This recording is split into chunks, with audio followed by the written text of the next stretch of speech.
വോട്ടുകൊള്ള ആരോപണമുയർത്തിയും Bihar voter പട്ടിക പരിഷ്കരണത്തിനുമെതിരെ രാഹുൽ ഗാന്ധി നയിക്കുന്ന വോട്ടധികാർ യാത്രയ്ക്ക് ഇന്ന് തുടക്കം. ബീഹാറിലെ സസറാമിൽ രാവിലെ 11:30 വോട്ടധികാർ യാത്ര ആരംഭിക്കുക. രണ്ടാഴ്ച കൊണ്ട് 30 മണ്ഡലങ്ങളിലൂടെ യാത്ര കടന്നുപോകും. അതേസമയം രാഹുൽ ഗാന്ധിയുടെ ആരോപണങ്ങൾക്ക് ഇന്ന് തെരഞ്ഞെടുപ്പ് കമ്മീഷൻ നേരിട്ട് മറുപടി നൽകുമെന്നാണ് സൂചന.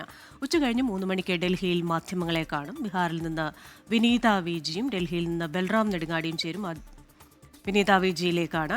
വിനീത, ഗുഡ് മോർണിംഗ്. ഒരു വശത്ത് ഒരു വലിയ പോരാട്ടത്തിനായി രാഹുൽ ഗാന്ധി ഒരുങ്ങുന്നു. 2 ആഴ്ച നീണ്ടു നിൽക്കുന്ന ഒരു യാത്ര, ഭാരത് ജോഡോ യാത്രയ്ക്ക് സമാനമായി അത്തരത്തിലൊരു യാത്രയിലൂടെ കൂടുതൽ ആളുകളിലേക്ക് സന്ദേശം എത്തിക്കാമെന്ന പ്രതീക്ഷയാണ്. ഒപ്പം തന്നെ മറുവശത്ത് തെരഞ്ഞെടുപ്പ് കമ്മീഷനും മറുപടിയുമായി എത്തുമെന്ന പ്രതീക്ഷയിലാണല്ലോ.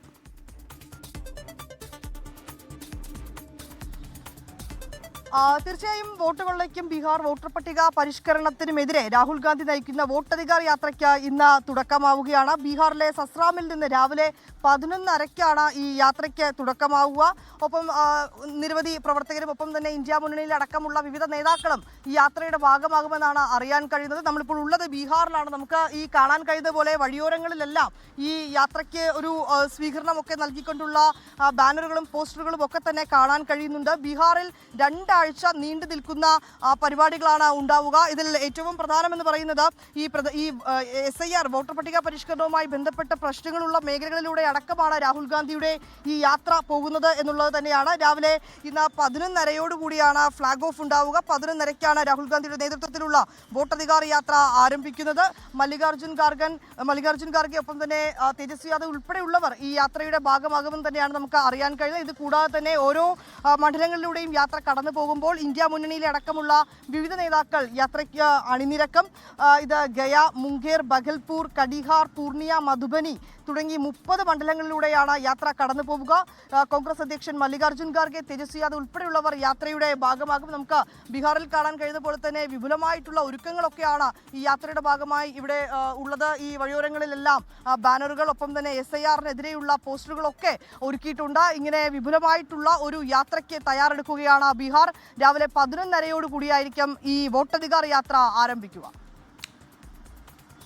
ശരി, ബീഹാറിൽ നിന്ന് വിനീത വിജി വിവരങ്ങൾ പങ്കുവെക്കുകയായിരുന്നു. ഡൽഹിയിൽ നിന്ന് ബൽറാം നെടുങ്ങാടി കൂടി നമുക്കൊപ്പം ചേരുന്നുണ്ട്. ബൽറാം, ഈ കണക്കുകൾ നിരത്തിയുള്ള തെളിവുകൾ പുറത്തുവിട്ടുകൊണ്ടുള്ള രാഹുലിൻ്റെ വാർത്താ സമ്മേളനം, അത് രാജ്യത്തൊന്നാകെ അതിൻ്റെ അലയൊലികൾ ഇപ്പോഴുമുണ്ട്. ഒരു ശക്തമായ പ്രത്യക്ഷ പ്രതിഷേധത്തിലേക്ക് കോൺഗ്രസ് കടക്കുന്ന ഘട്ടം കൂടിയാണ്. ഇത്രയും നാൾ തെരഞ്ഞെടുപ്പ് കമ്മീഷൻ ഇതിലൊരു തെളിവുകൾ ഹാജരാക്കട്ടെ എന്നതിനപ്പുറത്തേക്ക് ഒരു വിശദീകരണം നൽകുന്നില്ല എന്നുള്ളതായിരുന്നു വിമർശനം. ഇന്ന് കമ്മീഷൻ മാധ്യമങ്ങളെ കാണുന്നുണ്ട്. പക്ഷേ നേരത്തെ ആവർത്തിച്ചതിനപ്പുറത്തേക്ക് വളരെ ഡീറ്റെയിലായി ഈ വിഷയം തെരഞ്ഞെടുപ്പ് കമ്മീഷൻ സൂചിപ്പിക്കാനും അതിൽ വിശദീകരണം നൽകാനും ഒക്കെയുള്ള സാധ്യത കാണുന്നുണ്ടോ ബൽറാം?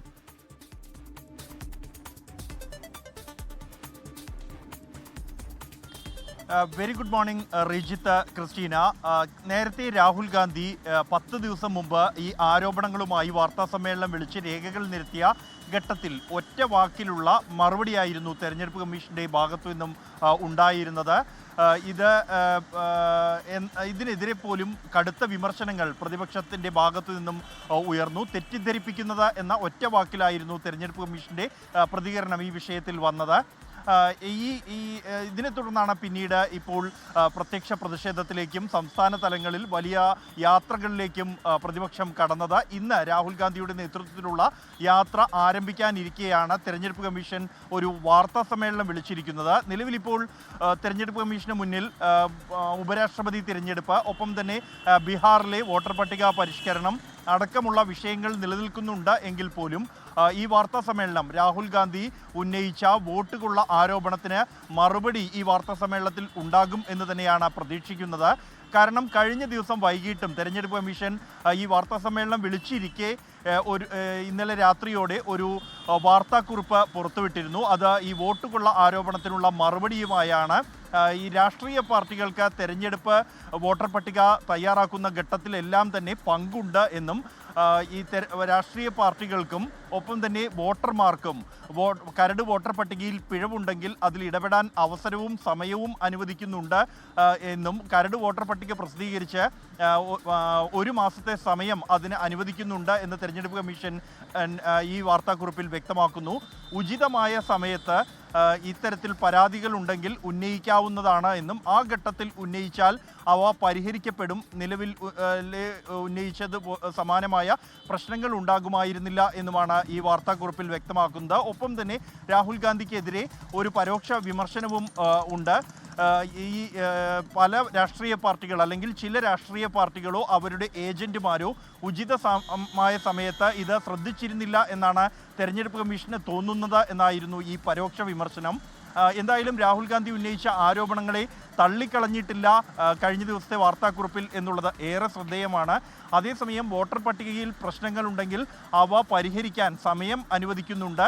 ആ ഉചിതമായ സമയത്ത് നടപടി ഉണ്ടായില്ല, അത് ശ്രദ്ധിച്ചിരുന്നില്ല ഇപ്പോൾ ആരോപണം ഉന്നയിക്കുന്നവർ എന്നുള്ള ഒരു പരോക്ഷ വിമർശനം മാത്രമാണ് ഉൾപ്പെടുത്തിയിരുന്നത്.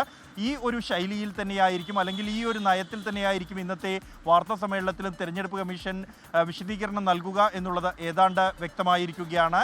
എന്നാൽ തെളിവുകൾ നിരത്തിക്കൊണ്ട് ഒരു വാർത്താ സമ്മേളനം ഉണ്ടാകുമോ എന്നുള്ളത് തന്നെയാണ് രാജ്യം ഉറ്റുനോക്കുന്നത്. കാരണം ആദ്യമായാണ് ഇത്തരത്തിലൊരു ഭരണഘടനാ സ്ഥാപനത്തിനെതിരെ തെരഞ്ഞെടുപ്പ് കമ്മീഷനെതിരെ ജനകീയമായ ഒരു പ്രതിഷേധത്തിലേക്ക് പരസ്യമായ ഒരു പ്രതിഷേധത്തിലേക്ക് പോകുന്നത് എന്നതുകൊണ്ട് തന്നെ തെരഞ്ഞെടുപ്പ് കമ്മീഷനെ സംബന്ധിച്ചിടത്തോളം വിശ്വാസ്യത കാത്തു സൂക്ഷിക്കേണ്ടതും കാര്യങ്ങൾ വിശദീകരിക്കേണ്ടതും സുതാര്യമാണ് എന്ന് ജനങ്ങളെ ഉൾപ്പെടെ ബോധ്യപ്പെടുത്തേണ്ടതുമുണ്ട്.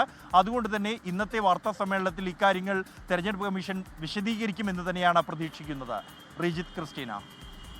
ഡൽഹിയിൽ നിന്ന് ബൽറാം നെടുങ്ങാടിയാണ് വിശദാംശങ്ങളുമായി ചേർന്നത്. തെരഞ്ഞെടുപ്പ് കമ്മീഷന് ഇന്ന് നൽകാൻ സാധ്യതയുള്ള ഒരു മറുപടിയുടെ ഏകദേശ രൂപമാണിപ്പോൾ ബൽറാം നെടുങ്ങാടി വിശദീകരിച്ചത്. ലോകത്തെവിടെയായാലും ഏത് സമയത്തും 24 വാർത്തകളും ഓഗ്മെന്റഡ് റിയാലിറ്റി പാക്കേജുകളും എക്സ്പ്ലെയിനറുകളും വിശദമായി കാണാൻ ഞങ്ങളുടെ യൂട്യൂബ് ചാനൽ നിങ്ങൾക്ക് സബ്സ്ക്രൈബ് ചെയ്യാം.